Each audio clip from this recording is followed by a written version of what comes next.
The Step Back is brought to you by the Mike Line Podcast. Join the host of Mike Line, Emmanuel Manny Madukalam, in episode 29 as he interviews rapper Freddie Gibbs and his manager of 14-plus years, Ben Lambo Lambert, who open up about the trials and tribulations of navigating within the music industry. From being dropped by a major label early on in their careers, to landing the 2010 XXL freshman class cover and collaborating with Madlib for Pinata and Bandana, find out how Freddie got to be where he is now in this episode of Mike Line.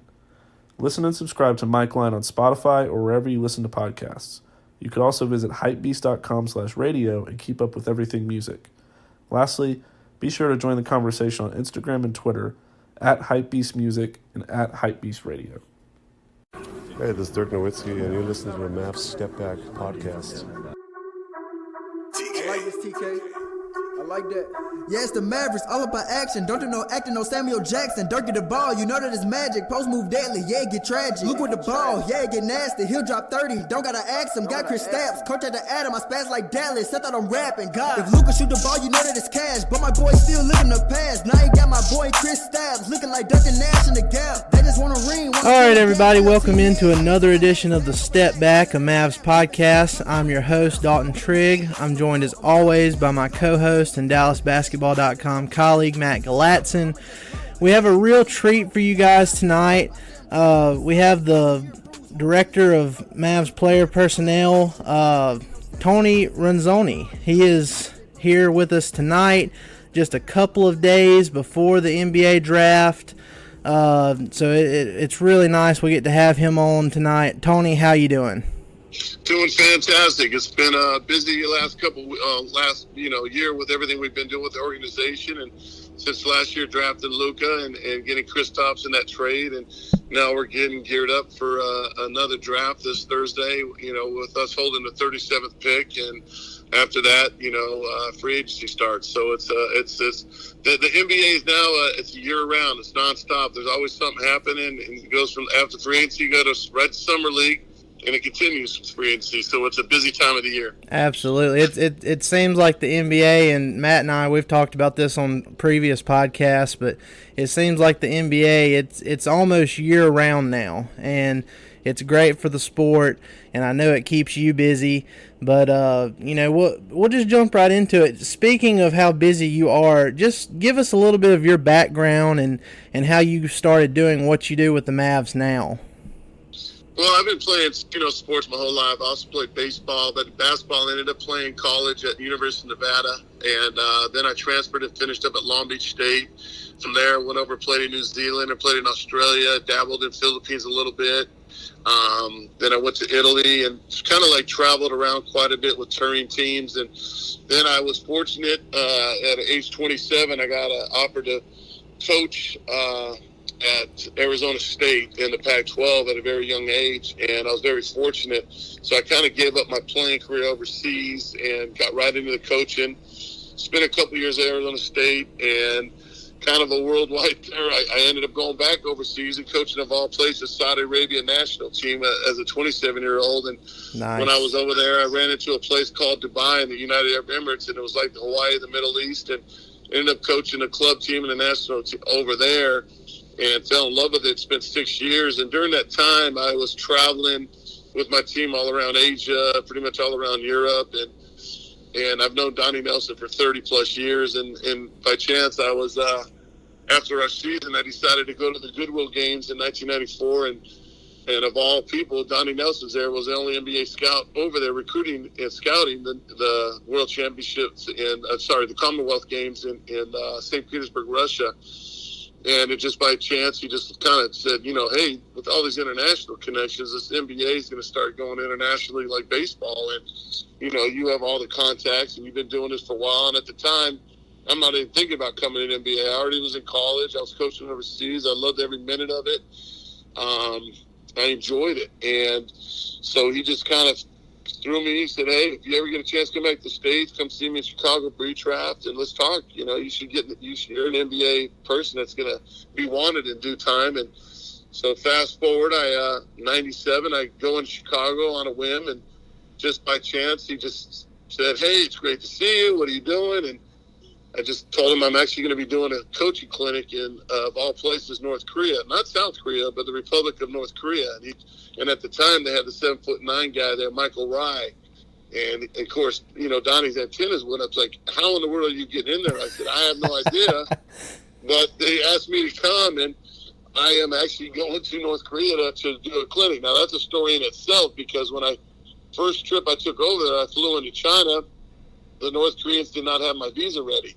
So I was sent on a plane back to Thailand, which was pretty nice. And Germany, the FIBA governing of FIBA basketball, told me, can you do us a favor and can you stay in Thailand for 4 days and try to go back, or we'll get your visa rearranged. And so I said, okay, I'll stay in Thailand for 4 days, and hung out there. And at the time, when you fly from China to North Korea, there's only 2 flights a week. And when I went to Thailand, I think they only have 1 flight a month that goes to North Korea. It's not a hotbed. There's not a lot of tourists rolling in North Korea, and you can't get in there. So I'm getting ready to leave after my 4 days in Thailand, and I ready to get on a plane on Monday, and they literally called my hotel and said that we only have 9 people on the flight. We got to have at least 13, and so they canceled the flight. So fast forward, I ended up going 6 months later, finally making it over there. But that's kind of how it all started. I ended up meeting Donnie in Chicago, and at the time, Nelly was just with the Mavericks, got hired, and so literally the meeting lasted about 10 minutes. Nelly just said, hey, you want to hire this guy? And he said yes, and Nelly asked if I wanted a Bud Light. I said definitely, and because I really didn't care, because I didn't know I was getting hired by the NBA. I was ready to go back overseas, and he liked the fact that I took a Bud Light right away, and Nelly said, we got to hire this guy. So anyway, that kind of how it all started. I started with Donnie in 97 with the Mavericks. We drafted Dirk, and then the wild thing was at the time, Donnie said, hey, with all your travels, I heard there's a Chinese kid in China that's pretty good. And I said, I actually played against him in a tournament. So we ended up going on a plane. We both saw him work out again, and it was Wang Juju. And at the time, we ended up drafting the first Chinese player in the NBA, and we followed up with that with Eduardo Nahara, the first Mexican player in the NBA. And so Donnie and I have a 30-year-plus history of being together and traveling, and we ended up together. And then, I ended up going to the Detroit Pistons for 10 years, and I had an opportunity to win the championship in 2004 with Joe Dumars, and we had a great run with 6 years Eastern Finals, and we brought a lot of guys in there that helped us win, from Zelika Rebraca from Serbia, Mehmet Okur, Tayshaun Prince, we got Carlos Delfino, and we got Chauncey Billups in a free agency. So just, fast forward, and then from there, I went with the USA Olympic team. Jerry Colangelo and Mike Krzyzewski asked me to join after our team got beat in 2006 in Japan.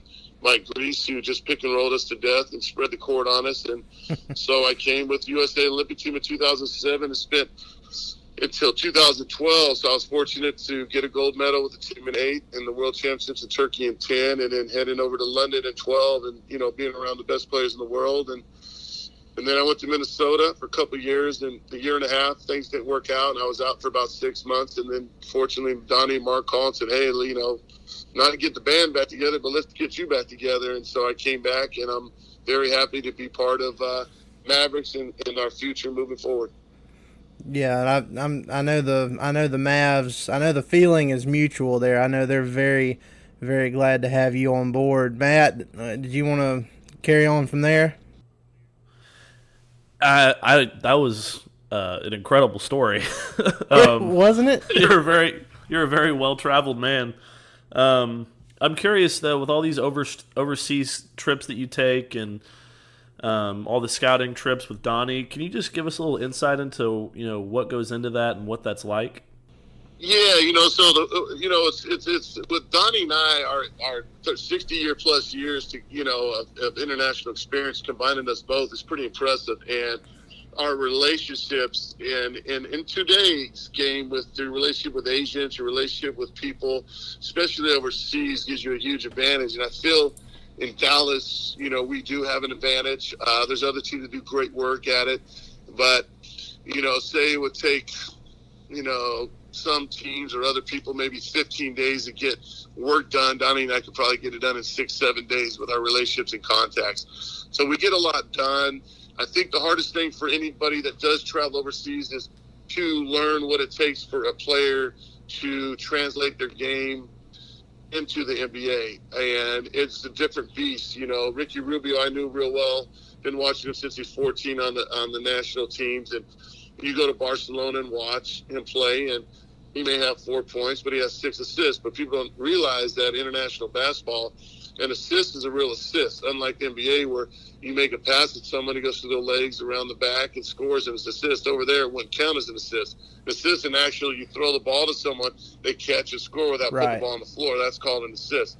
So anytime you evaluate international players, if they get 4 assists in games, you pretty much double it. Because in an international game, there's 35 less possessions compared to an NBA game. So statistically, it's hard for analytical people in the NBA to figure their system out because it's a whole different game. But, you know, regarding Donnie and I, you know, we figure out, you know, what direction we're going to go and looking at different prospects. And, you know, we look at guys that can translate to play in the NBA. We evaluate them pretty hard. We've done it for a long time, so we got a pretty good feel on what guys can do it. Like Maxi Kleber, I've been following since he was 16. And was hurt and injured for a couple of years, got undrafted, and I never quit on him. And there's always those guys over there that you can find that continue to get better. All of a sudden he got healthier, and we went over there, and I told Donnie, I said, look, we gotta get this guy. If we don't get him now, somebody's going to get him in a year from now. And we went over there and was able to get it done. And you look at Max, he came in as a minimum guy, and he's really helped our organization. So there's talent over there, and it's not going to stop. The game is not going away around the world. It's continuing to get better. Absolutely. And look, that's a really cool story about Maxey too, because I mean he's the Mavs' best shot blocker right now, and you know, he gives maximum effort on both ends of the court. He's really improved his three-point shot. And, I mean, what are the chances that a guy like that came from the same town that Dirk did? I mean, it's really cool when you think about it. No question. It was, and we actually, when we went over there to go watch Maxi play, we actually stopped in Wurzburg and met Holger for lunch. And we brought that up that, you know, here's fast forward what we got Maxi 2 years ago. So 19 years into Dirk's career, we're getting a kid who looked up to Dirk and barely knew Dirk, really. He didn't really know Dirk. He went to his camp and met him before, but didn't really know him. And this kid has an opportunity to come play for the Mavericks and play with Dirk for 2 years. And, you know, we're very fortunate to find that talent like that because he's just a great guy and works hard and he fits, you know, and he loves playing in Dallas and he loves the city. Right. And you mentioned about Maxey, you know, you said you kind of discovered him when he was 16 and been following him since then. Well, really it was kind of the same thing with Luka, was it not? Or was it at a younger age than that? Tell us a little bit about your role in, you know, discovering Luka and scouting him and ultimately him landing in Dallas. Well, Luka's, you know, I'm very prevalent in Europe quite a bit. You know, Slovenia is a hotbed. Serbia is a hotbed. Montenegro is a hotbed. Russia, you know, give and take certain times of how their basketball generation comes up. But the more or less Eastern Europe is really a hotbed. And France is coming off with a lot of players, and there are players everywhere now. I mean, Australia is coming left and right. I'm a huge fan of Australia right now. But with Luka, you know, I saw him when he was young at 14 when he got transferred into Madrid, because when you go to Madrid games, you're always watching the junior levels over there in their national team games. And right when he was in a tournament with 18-year-olds, he was 15, and I'm sitting there day one, Madrid, I think he's playing France, and at the time France had like maybe 4 NBA first rounders on that squad, and sitting there within the first 2 minutes, I see this. He was probably 6'5", 6'4" at the time, blonde hair kid that was making plays and was just doing things that I haven't seen with a confidence level. And I literally just turned to my Italian guy, Roberto, who works for us, and I just said, "That's the guy. Who is that?" And I just totally just became fixated on him, and you could just see the talent. And then I've been doing this for 30 years, and then 20 years in the NBA, 30 years coaching overseas and being part of the game. And I've never seen a guy, and I've seen the guys from Vlade, Marcelonis, we've seen them all, but never seen a guy who has taken over and became a leader at his age with not talking Wurzburg. We're not talking Division II team in Slovenia. We're talking Real Madrid, who beats our NBA teams when they come over there in preseason, regularly. This team is one of the top teams in the world. And he plays in the second best league in the world behind the NBA. And this kid's leading them at 17 years old, getting on the floor, making plays. And I saw him against Oklahoma City when Madrid played him, and he guarded. And I remember Pablo Lasso, the head coach of Madrid.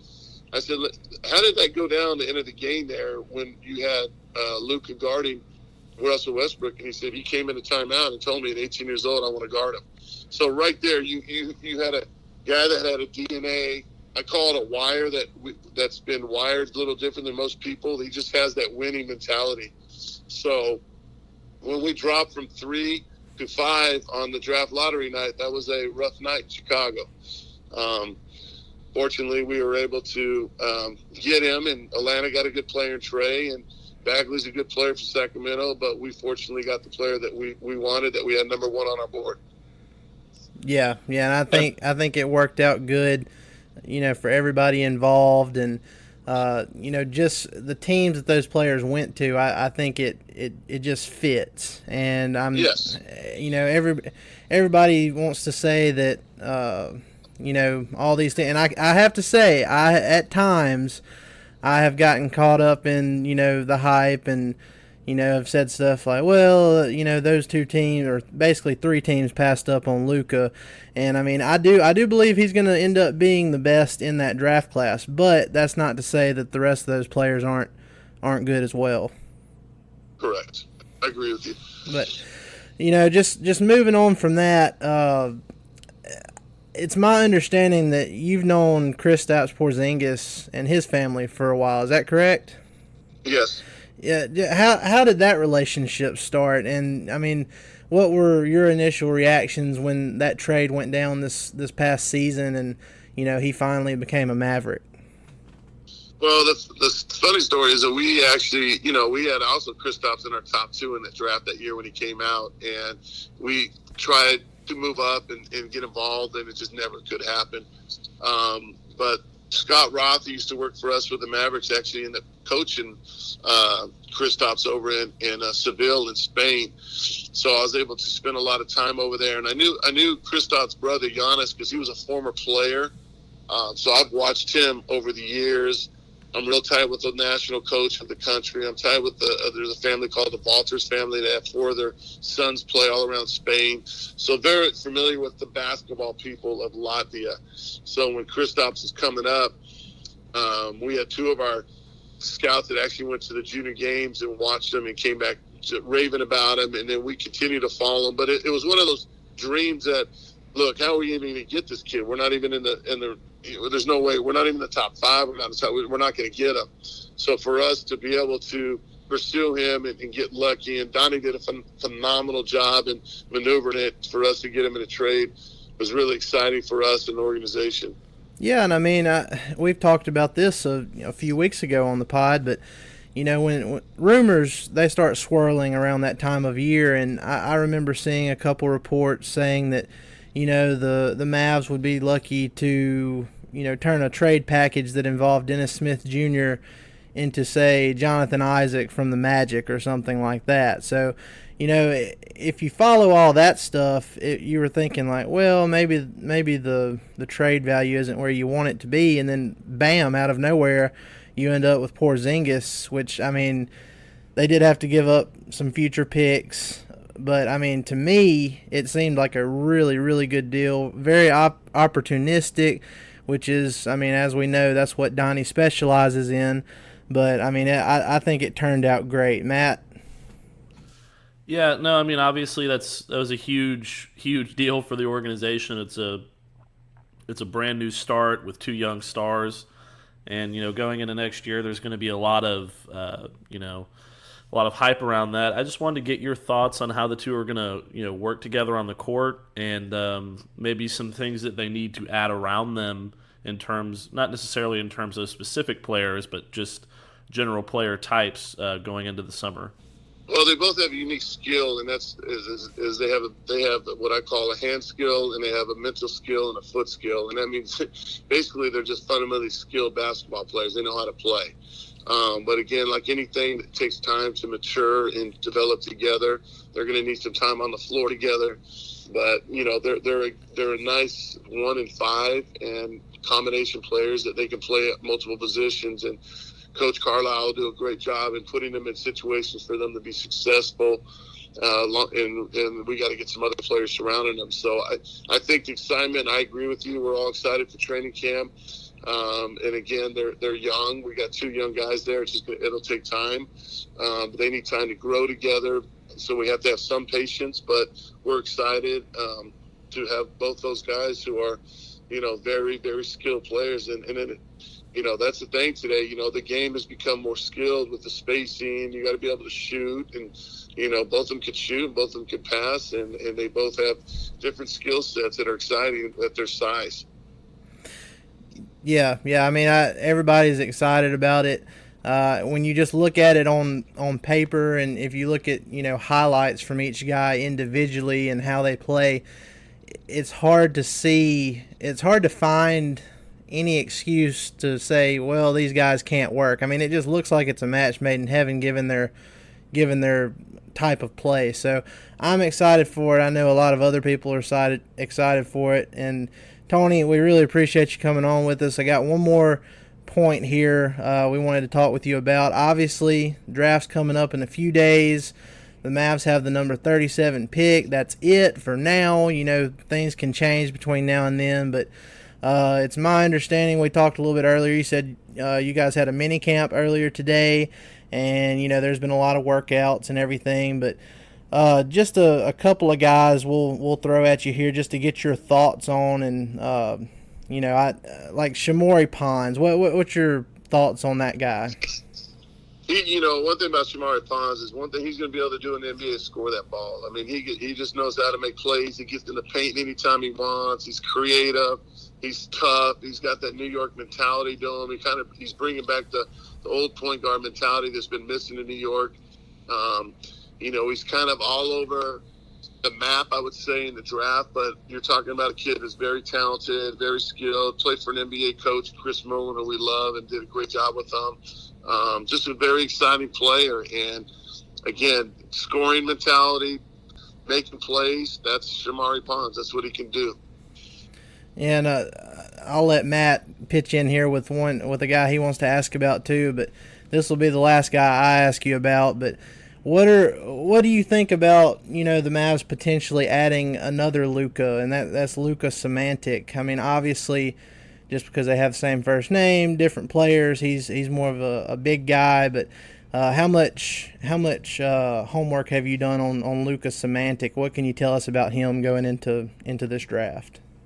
A player that played really well in Chicago, if people haven't seen him, but a player that we scouted extensively over the last 2 years, maybe 5 years we've been watching him. Again, the one thing about the European players is that they're very skilled. They learn to play basketball with face in the basket, where still to this day I'll go to AAU games where my kids play, or I'll watch youth basketball. And it's the generation of putting our kids back to the basket. Maybe the kid is 5'10" when he's in 5th grade, but the problem is when he's in 9th grade, he's still 5'10", and he never developed any hand skills or ball skills. Where the Europeans, you go watch them practice. We're getting better in America today. We are. And the AAU starting to see it a little bit, still not there, but the thing about Simonovic or any of these European guys is that they learn to face the basket. They learn how to create space. The quickness doesn't really bother them. Their footwork is so good. It's like the old school Larry Bird, or Dirk Nowitzki. They never would win a foot race in practice. They wouldn't win any foot races, but the footwork was off the chart. So when I evaluate talent, I'm really into watching the feet, how they move, how their balance, their stop and goes. And that's really important. And also the mental skills is, a lot of these kids from Europe, like for instance, Simonovic, he's from Croatia. He left and he's living in Slovenia. Now it's close right down the border, but still same thing with, Luka. He left Slovenia at a young age and went to Madrid on his own. So a lot of these guys very mature coming into the league, being able to adapt, living in another country, another place, and have to learn a new language. So, again, the skill set, the foot skills in these guys are important, and a kid like Luka, that's what he has. Matt, you want to throw a name at him? Yeah, the other one I was curious about is it's obviously another European guy, but and I'm gonna butcher this pronunciation because I'm not as familiar with all the intricacies of the different languages over there. But Diavidas Servitas, is that correct? Oh yes, yeah, the Lithuanian. Matt, yes, you're sir. Better than I am. Trust me, I butcher every name. I butcher American names. I give everybody nicknames.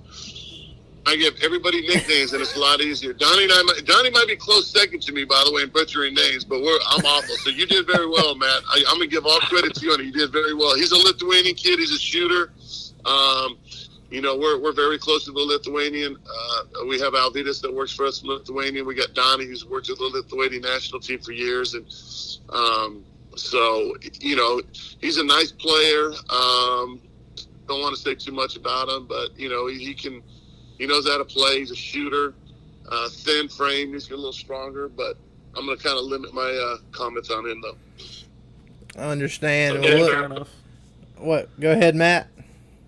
No, I was just going to say I understand. There's obviously not a lot you can say around draft time, but it's kind of got to be quiet time. But I'm trying to give you guys a little say, but I don't want to give too much, but.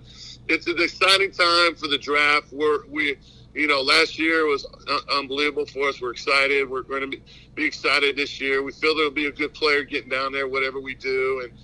And just moving forward, there's exciting times in the organization. We got a phenomenal owner, Mark Cuban, a phenomenal leader, Donnie Nelson. And, I'm glad to be part of it. And thanks for you guys, too, for all the work you do and support. And I know you guys are the real, true fans. And I follow you guys, and I appreciate it, and appreciate you having me on your show. Oh, absolutely. Absolutely, Tony. Well, look, we really appreciate it. We thank you for your time, and hopefully we can do this in the future sometime. So we appreciate it. Sounds good, guys. Thanks. Have a great night and have a great week, and we'll talk soon. Yes, sir. We'll see you. Thanks, Tony. All right, everybody. Again, that was Tony Ronzone. He is the Mavs Director of Player Personnel. He has a big say in who the Mavs are looking at and, stuff like that. He's basically Donnie's right-hand man. And, he's well-traveled, as you guys heard. He's looking at these kids at a real young age, and he has a real eye for talent. And we appreciate him for coming on the pod. But, guys, we're going to take a quick break. We're going to come back. We're going to recap our conversation with Tony. And then we're going to recap the Anthony Davis trade that just happened recently. And we'll also look forward to what we think is going to happen in the draft this week with the Mavs and free agency coming up in a little over a week. So hang with us. We'll be right back.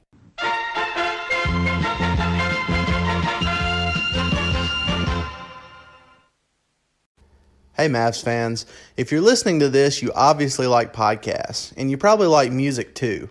On Spotify, you can listen to all of that in one place for free, and you don't need a premium account. Spotify has a huge catalog of podcasts on every topic, including the one that you're listening to now. On Spotify, you can follow your favorite podcast so you never miss an episode. You can download episodes to listen offline wherever you are, and you can easily share what you're listening to with your friends via Spotify's integrations with social media platforms like Instagram. Just search for The Step Back, a Mavs podcast on the Spotify app, or browse podcasts in the Your Library tab, and follow us so you never miss an episode of The Step Back, a Mavs podcast. Spotify is the world's leading music streaming service, and now it can be your go-to for podcasts too.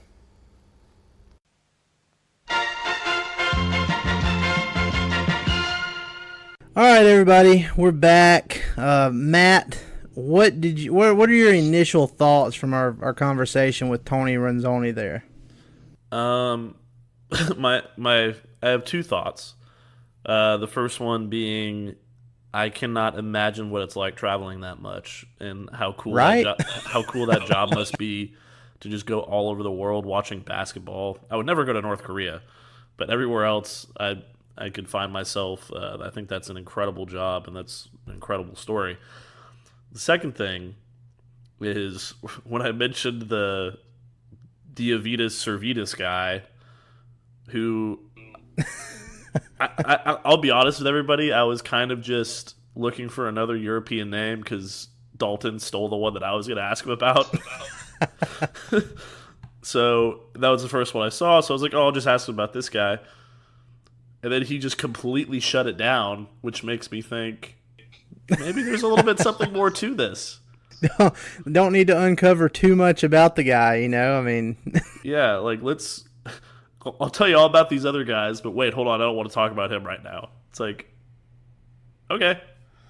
Sure. Yeah, it's very interesting, and like Tony said, when it gets around draft time, there's only so much you can say about some of these guys, but yeah, that was very interesting. There's a lot of guys to keep an eye on for the Mavs at number 37 later this week. I mean, look, Matt, we don't even know for sure if they're going to end up keeping that pick. You know, you never know what can come up, or they might use that pick in a salary dump for Courtney Lee or something to that effect. So we don't even know if they're going to keep that pick, but if they do, we got some great insight from Tony there, and definitely that last name might be one to keep an eye on if you're a Mavs fan. So that was fun. Matt, we're just going to go on into our next topic here, and that's the Anthony Davis trade. It happened right before Father's Day. Anthony Davis going to the Lakers, Brandon Ingram, Lonzo Ball, and Josh Hart, and I think about 3 first-round picks are going to New Orleans. Yep. Which means LeVar Ball is going to New Orleans as well. Can't say I'm thrilled about that because that's my place down down there. But hey, we'll make it work. But what's your initial thoughts on that trade? And I mean, how do you think the Pelicans came out with that package they got? I was shocked when I heard the first initial report saying that they were talking again, and that the Lakers were or that I guess it was that Anthony Davis and Clutch Sports told the Pelicans that he wanted to be in LA, and I was like, oh, here we go again. Yeah. And I was just going to crash and burn because, Lakers. But I think they could have done better. But obviously, I think the best package that I had in my head was apparently not even available to them, and that's involving Jason Tatum in Boston. I don't think anything special about Josh Hart or Brandon Ingram. Lonzo still has a long way to go, but he's probably definitely the best of that group. And the 3 first-round picks is nice too, and draft picks are obviously very important. I can't believe that they didn't want Kuzma. I guess they did, but I can't believe that the Lakers were so adamant about keeping that or keeping him. And it's just like, if it's Kyle Kuzma that's holding up this deal, then you just say, okay, we'll fine, take him. He's worse Harrison Barnes. So I don't know, but yeah, I mean, look, I don't necessarily believe that Kyle Kuzma was the guy that was holding up a deal.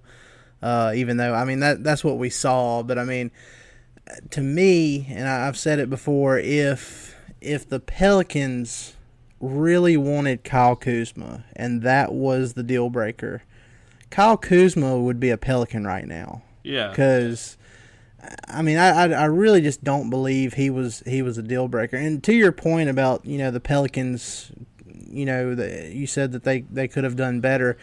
I really don't know if they could have. I think they probably could have, back around the trade deadline, or even say last summer if this had come up sooner, kind of like the Kyrie stuff did, or the Kawhi Leonard stuff. But I don't think that they could have done much better because, we've seen reports that Boston, they weren't willing to give up Jason Tatum. I think the Nuggets, they were involved in some talks for Anthony Davis, but they didn't want to give up Jamal Murray. Why would you give up those players for a 1-year rental when a guy is adamant, saying that he's going to sign with the Lakers, after this next season anyway? So I understand not giving up players like that for a 1-year rental, but I think I'm just glad that they squeezed the Lakers for everything they possibly could. And another little wrinkle that made me happy, and we've discussed over the last few days, is that, if the trade can't be executed until July 6th. But, if they do it July 6th, the Lakers will have about $23 million in cap space. And it could be 27, but, it's been reported that Anthony Davis is going to keep that trade bonus he gets. So if the trade is done on July 6th, the Lakers will have $23 million in cap space. If the Pelicans agreed to wait until July 30th, then the Lakers would get I want to say it's 7 or 8 more million in cap space. And so then they're getting close to a max slot that they could add another guy with Anthony Davis and LeBron James. But, everyone is saying that that's not going to happen. Yes, it's possible that trade could be delayed to July 30th. I don't think it's going to happen. There's no incentive whatsoever for the Pelicans or whoever ends up with the number 4 pick to help out the Lakers. Why would they help the Lakers add another max player? It makes no sense whatsoever. So I think that's a non-story. I think it is going to happen on July 6th. The Lakers will have $23 million. And, all the rumbles about Kemba and Kyrie and everything, I think they're more likely to end up with a guy like D'Angelo Russell coming back to Los Angeles than those other guys. So what are your thoughts on that? Well, I feel more confident about them not getting Kemba now than I did before the trade. Oh, yeah. Just because of those reasons that you mentioned. I know when it initially happened, you were just texting me and you were freaking out, but then once we figured out the numbers and all that, man, I went into a dark place for a few minutes there. Yeah, but once we got everything figured out, I think we both came to the realization that okay, so that basically narrows Kemba down to Charlotte and Dallas, because I don't think there's a chance he goes to New York over Dallas. Yeah, I really don't think he wants to play in New York. Yeah, but going back a little bit, I guess I shouldn't have used the word better, because I don't know if there was better out there necessarily, but what I really meant by that was I'm just not impressed by the package. I don't think Brandon Ingram is anything special. I think he was supposed to be special, and he just never really reached it. I missed my opportunity to have a Michael Scott, that's what she said moment. But anyway, go ahead. And then, Josh Hart is fine. Lonzo Ball is fine. I think he's going to match really well with Zion. But, basically all you did was you became worse Lakers with Drew Holiday. So... No, and what's really funny, and I know everybody expected Julius Randle to opt out anyway, but it was so funny that, he waited until after this trade to opt out of that player option he had with the Pelicans. It's just I've already done this, guys. I'm not doing this again.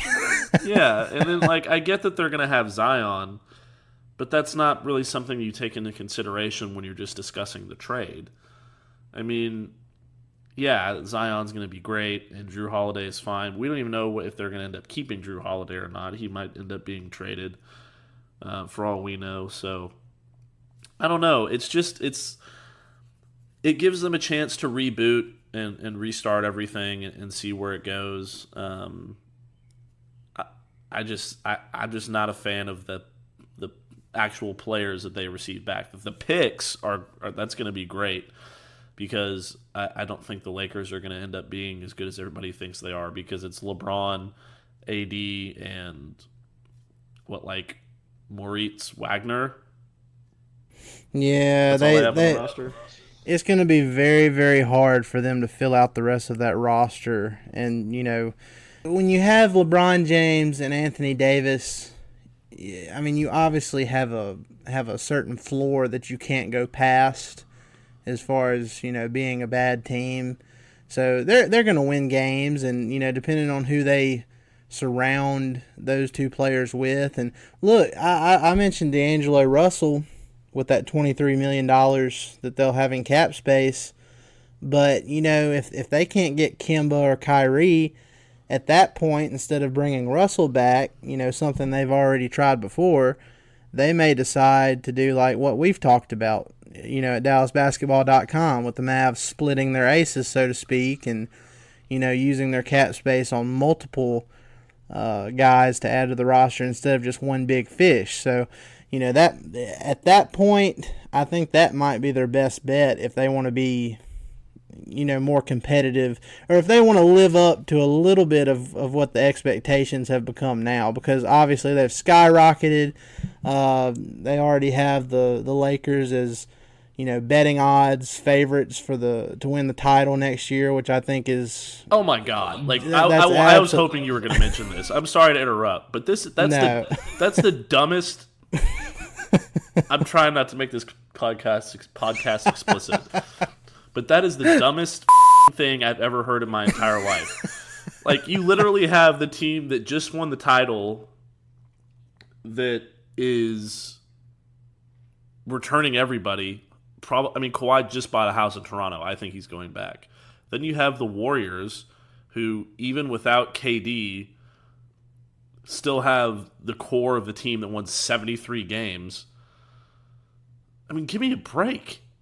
Yeah, and look, before we get too far into that, I absolutely agree. I think Toronto should stay there. But, when they make those odds, I feel like they do so, factoring in the uncertainty around free agency. And then, obviously, the Warriors, they're going to be without Clay and KD next year, whether they stay or not because of the injuries. But I don't know if you saw the parade for the Raptors today, but at one point the fans were chanting one more year, and Kawhi was kind of vibing with it, and then Kyle Lowry, he interrupted and he put up 5 fingers and he was like, no, 5 more years. And Kawhi's Uncle Dennis, that was in the news with the Spurs stuff going on all last year, he was in the background doing the 5 more years chant too. So, you can't put too much stock into something like that, but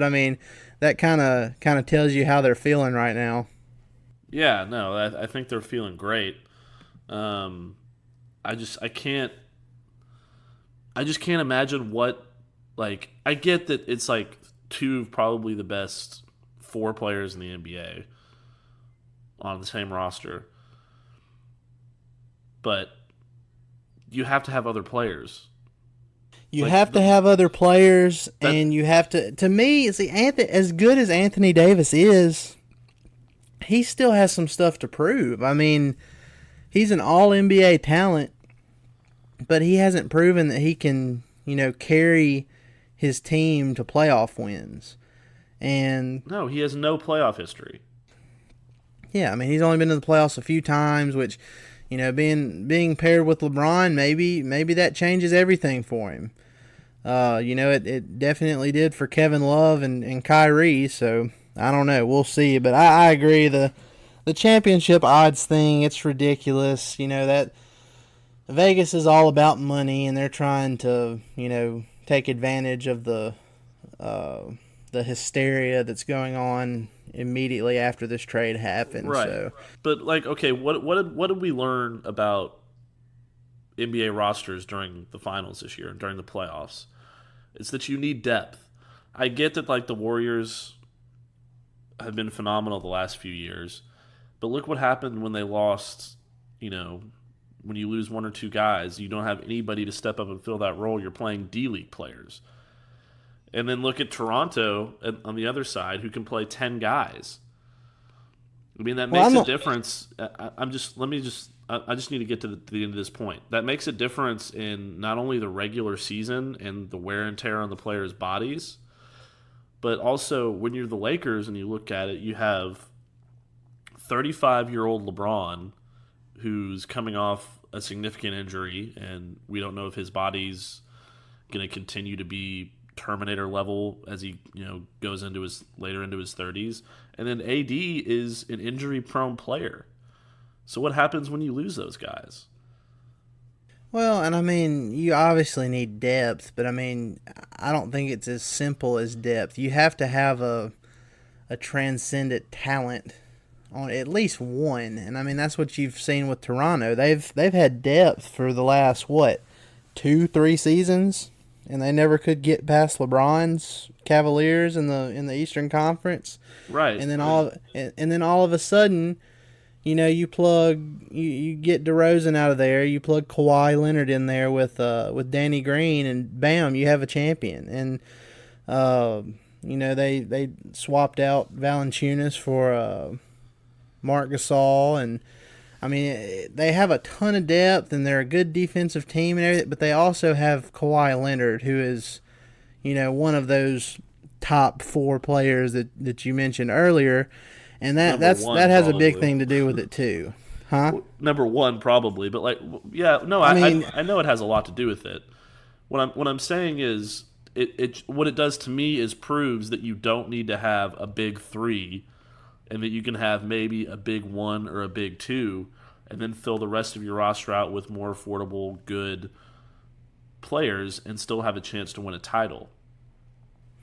Well, and see, this is kind of, and I know I'm kind of steering this into my next point here, but this has kind of been my argument, for Kemba Walker. I know a lot of people are probably sick of me talking about Kemba. It's become the Kemba podcast here, but if you look at the other places he could go this summer, like say he goes to the Lakers. You go to the Lakers, which if he does, he's probably going to end up having to take at least an $8 to $10 million a year pay cut, which I don't see happening.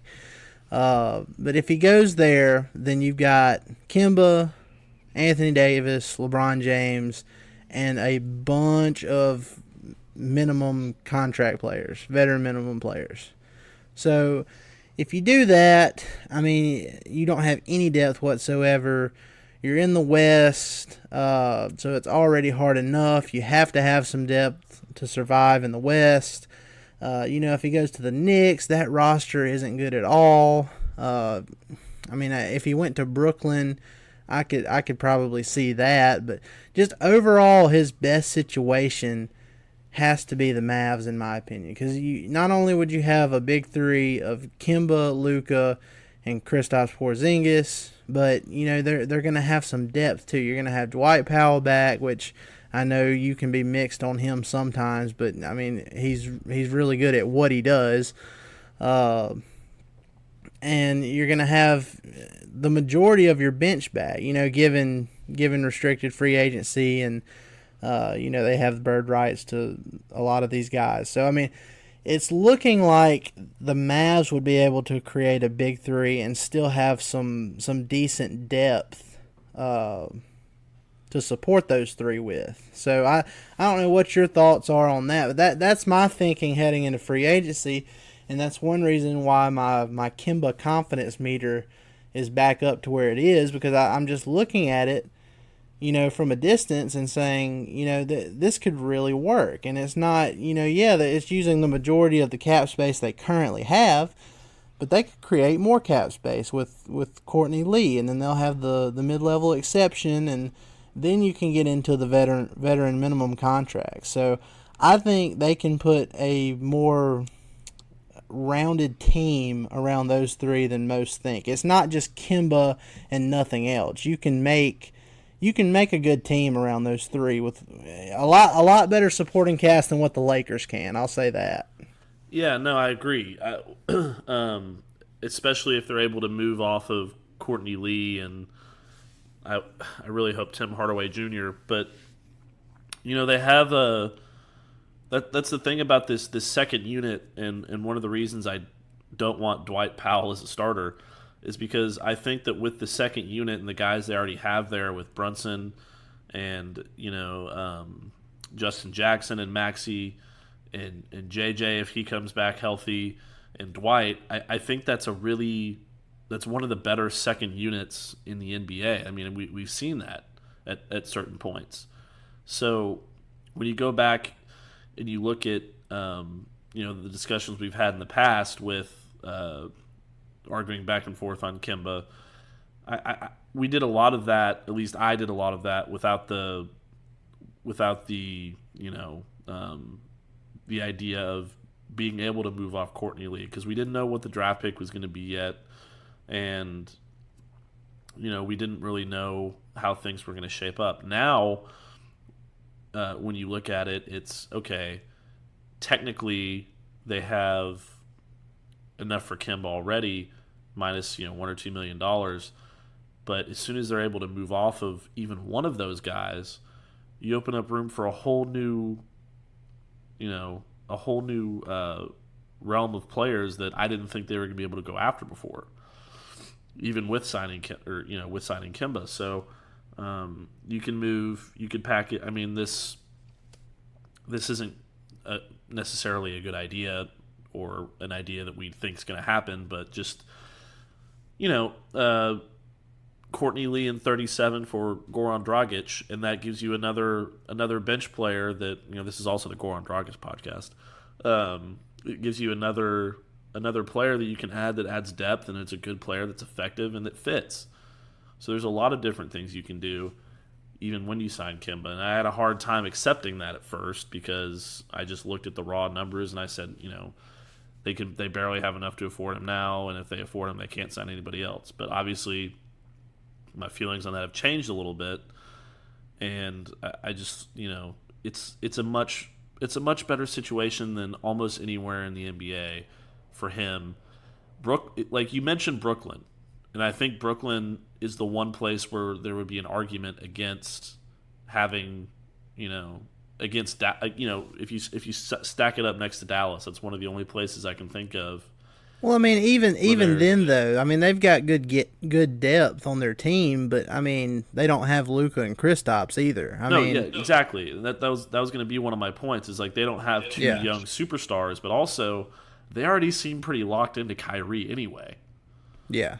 So it from what I can tell, and just kind of reading the tea leaves, it's either Kyrie goes to Brooklyn and basically kicks D'Angelo Russell out, unless they want to play both of those guys together, which would be insane. Or he takes a pretty big pay cut and goes to LA. So, and that knocks out two possible Kemba destinations, except for the Knicks. We've already gone over that. So, I don't know. Yeah, I mean, like I said, we only have to wait a few more weeks. It was exactly 2 weeks from yesterday when free agency starts. So that'll be, and we won't have to wait until midnight this year, until it's technically July 1st. They moved it up. I think it was 6 p.m. They moved it up to on June 30th. So good luck getting sleep that night. Yeah. Yeah, so we'll get to, at least you'll get a little bit of sleep maybe, because usually after the first couple of hours it kind of slows down, but obviously we have to do the draft first. That's later this week. Matt, before we take off here, just a brief prediction here. What do you expect from the Mavs this Thursday in the draft? Yeah.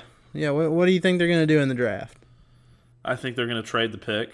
I think that I'm going to be determined to have Goran Dragic as a Dallas Maverick until. Oh no! They can't do it this early, Matt. until the very end, and that's an opportunity for it to happen. But honestly, I think the more likely scenario is they trade the pick, and Courtney Lee or something else attached to it just to move off of some money and and get some more cap space. One thing that I was just looking at a mock draft recently, and obviously since the Mavericks don't have a lottery pick this year, I haven't been doing as much draft work because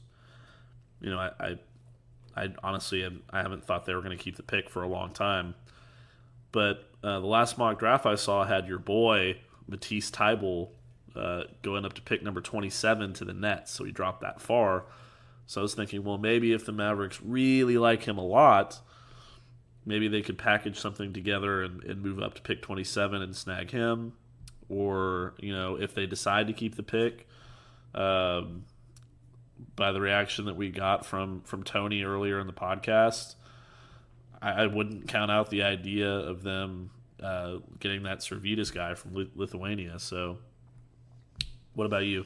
Well, me, I'm kind of like you. It just feels like they're not going to hold on to that pick, but I don't necessarily think if they do trade it, I don't think it's just going to be for, trading Courtney Lee into somebody's cap space just for the pick and get nothing in return. I think, if anything, they might try to take advantage of, say, the Oklahoma City Thunder, who, we know they've been shopping around that number 21 pick for a couple weeks now.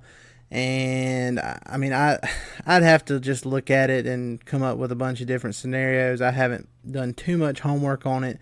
But, I could see them doing something like that, swapping the number 37 pick for the number 21 pick and, have a couple players here and there going back. Because the main thing with Oklahoma City is they're trying to save some money. And I think I could see something with that. I could see something with like what you were talking about, even if it's, the number 27 pick. So that's what I'm thinking. I'm thinking if they do trade it, it's going to be to move up. And, I mean, man, if they got my guy, Matisse Thybulle, I would be so happy. I mean, there's a lot of guys in that late first round range I'd be happy with. Matisse Thybulle, who's that guy from Oregon? Bol. Yeah. I haven't really watched it yet, but you and our friend Kirk Henderson were raving about him in our conversation earlier, so maybe I'll take a look at him.